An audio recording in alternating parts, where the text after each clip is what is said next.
let's move to questions of exercise 2.2.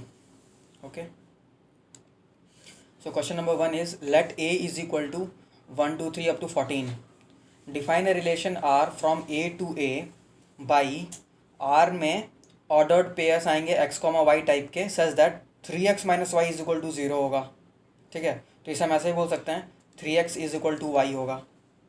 ठीक है, where x belongs to a, y belongs to a, मतलब दोनों a, क्योंकि हमें रिलेशन देखो a से a डिफाइन कर रहे हैं, फिर हम बोल सकते हैं रिलेशन डिफाइन ऑन a. ठीक है, राइट डाउन इट्स डोमेन, को डोमेन एंड रेंज. ठीक है, तो चलो करते हैं सोल्यूशन. कैसे डिफाइन किया गया रिलेशन को कि 3 times of x is equal to y होना चाहिए. ठीक है, तो चलो रिलेशन को लिखने की कोशिश करते हैं पहले हम लोग. ठीक है, उसके बाद फिर डायग्राम से भी समझेंगे. ठीक है, उसके बाद तो डोमेन, को डोमेन और रेंज लिख ही लेंगे. ठीक है, तो देखो अगर मैं x को 1 ले लूँ तो y की वैल्यू क्या आ जाएगी 3. सो 1,3. ठीक है, देखो x के जगह पर हमने 1 लिख दिया, x, y टाइप का होना चाहिए ना, तो x मैंने 1 ले लिया, y 3 आ गया. सिमिलरली x को अगर मैं 2 ले लूँ, ठीक है, तो y क्या आ जाएगा 6, फिर 3,9. ठीक है, 4,12. अगर मैं 5 ले लूँ x की वैल्यू तो y की वैल्यू क्या आ जाएगी 15. लेकिन 15 तो इस सेट में है ही नहीं और बोला जा रहा है कि y a से बिलोंग करना चाहिए. तो अगर मैं x को 5 ले लूँ ना तो y a से बिलोंग नहीं करेगा, है ना. x तो a से बिलोंग करेगा लेकिन y a से बिलोंग नहीं कर पाएगा, इसलिए बस इतने ही एलिमेंट्स होंगे इसके पास. ठीक है, अब इसे डायग्राम से भी समझ लेते हैं. ठीक है, एरो डायग्राम देखो, ये हो गया मेरे पास a से a पर ही डिफाइन कर रहे हैं हम लोग. ठीक है, तो चलो 1 2 3 4 डॉट डॉट अप टू 12 तक, नहीं 14 तक, है ना. 14 तक एलिमेंट्स मैं लिख दिए सारे, 1 2 3 4 अप टू 14 तक. फिर यहाँ पर मैं क्या लिखूँगा, यहाँ पर लिखूँगा चलो 1 2 डॉट डॉट 3 लिखूँगा, फिर लिखूँगा डॉट डॉट डॉट क्या लिखूँगा मैं 9 6, फिर 9, फिर 12, फिर 14, ऐसा करके बीच में डॉट डॉट लगा लेना. ठीक है, तो 1 3 से कनेक्टेड है, 1 3 से रिलेटेड है ऐसा बोल सकते हैं. 2 जो है वो 6 से रिलेटेड है, 3 9 से रिलेटेड है और 4 12 से रिलेटेड है. बस यही हो गया एरो डायग्राम. ठीक है, अच्छे से फिगर बना लेना खुद से. ठीक है, तो देखो अब हमें डोमेन, को डोमेन और रेंज लिखना है. तो डोमेन ऑफ आर, जो फर्स्ट एलिमेंट्स हैं सारे ऑर्डर्ड पेयर्स के उनको लिख दो. जो रिलेटेड है ए के वो एलिमेंट्स जो रिलेटेड हैं, जिनका इमेज मिल रहा है, तो 1 2 3 और 4, यही 4 एलिमेंट्स हैं ये में जो कि रिलेटेड है किसी ना किसी दूसरे एलिमेंट से in set B which is again A. B set यहाँ पर ए ही है ना, इसलिए. फिर मैं क्या बोलूँगा रेंज ऑफ आर. रेंज क्या हो जाएगा, जो एलिमेंट्स बी के रिलेटेड हैं किसी न किसी एक एलिमेंट के साथ, तो वो हो जाएगा 3 6 9 और 12. ठीक है, को डोमेन क्या हो जाएगा, को डोमेन जो है वो हो जाएगा पूरा का पूरा ए. ठीक है, लिखने की ज़रूरत नहीं है, समझदार हो तुम लोग. ठीक है, let us question number 2. Define relation R on the set N of natural numbers. N क्या है, सेट ऑफ नेचुरल नंबर्स है. एक रिलेशन डिफाइन कर रहे हैं R by R is equal to x, y type के सारे एलिमेंट्स आएंगे such that y is equal to x plus 5 होना चाहिए. X is a natural number less than 4 है और एक्स और वाई दोनों नेचुरल नंबर में होने चाहिए. Depict this relationship using roster form, write down the domain and range. ठीक है, तो पहले रूस्टर फॉर्म में लिख लेते हैं. ठीक है, कौन कौन से एलिमेंट आएंगे. अगर मैं एक्स को 1 ले लूँ, एक्स को 1 ले सकता हूँ ना, पहले ये चेक करो. X is a natural number less than 4, तो बिल्कुल 1 is a natural number less than 4, तो एक्स को मैं 1 ले सकता हूँ. ठीक है, तो 1 कॉमा, अगर मैंने एक्स को 1 ले लिया तो वाई की क्या वैल्यू आ जाएगी, y is equal to 1 plus 5 that is 6, तो 1,6. सिमिलरली 2,7.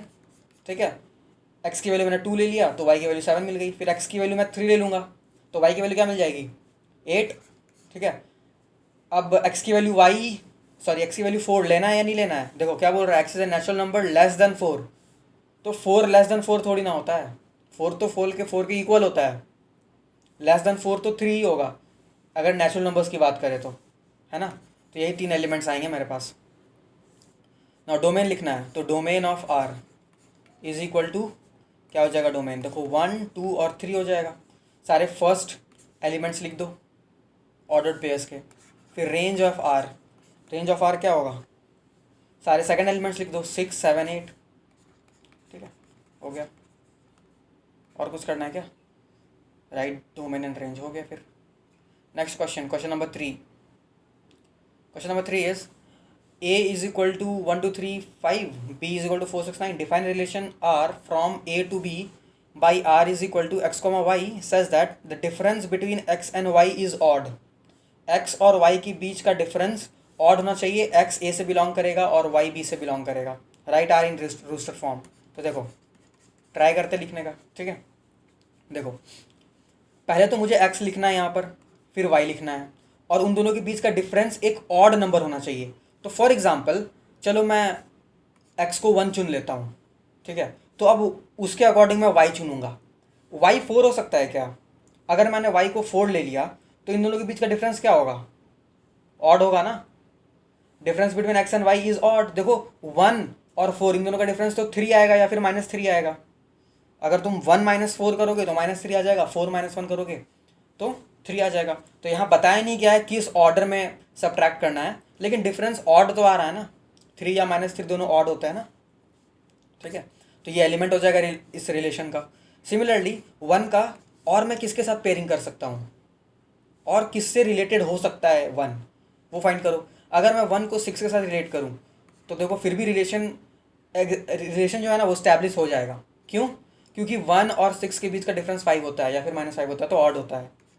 1 का 9 के साथ किया जा सकता है क्या, 1 का 9 के साथ डिफरेंस क्या होता है, या तो 8 होगा या तो -8 होगा।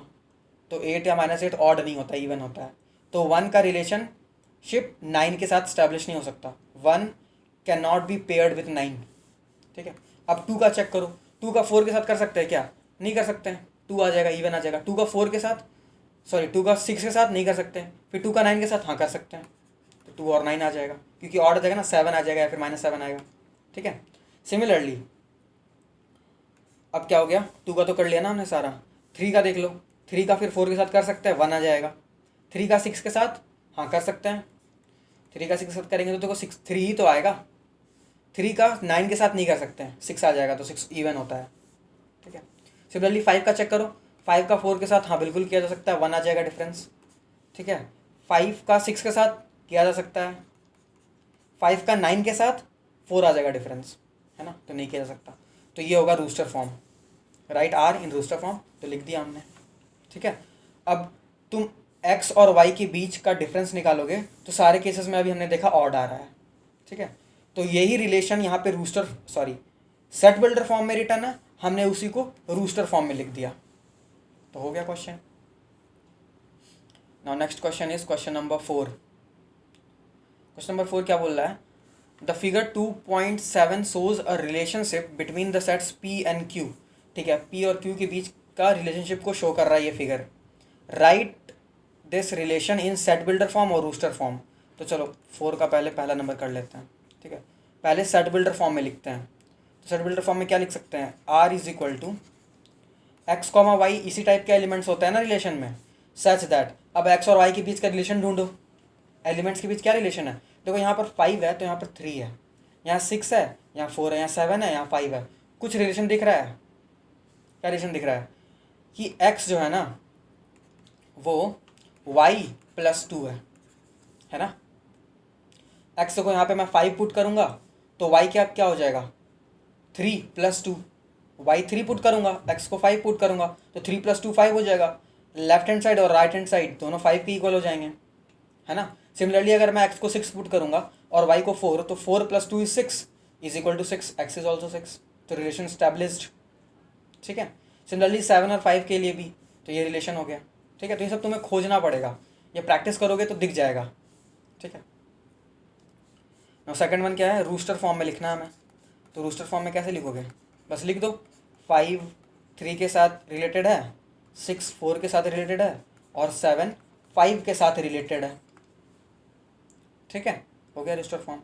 What is its domain and range. तो डोमेन ऑफ आर क्या हो जाएगा, ये सारे एलिमेंट्स डोमेन ऑफ आर हो जाएंगे, 5 6 7, और ये सारे एलिमेंट्स रेंज हो जाएंगे। तो range of R is equal to 3 4 5। I hope doubt नहीं है।